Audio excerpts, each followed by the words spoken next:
আজকের গানটি প্রবাসী ভাই এবং বোনদের জন্য। আমি এই গানটি চাই অনেক অনেক শেয়ার হবে, সবার মাঝে পৌঁছে যাবে, আমার প্রবাসী ভাই এবং বোনদের জন্য। ওকে।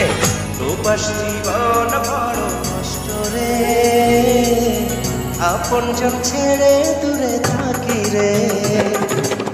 প্রবাস জীবন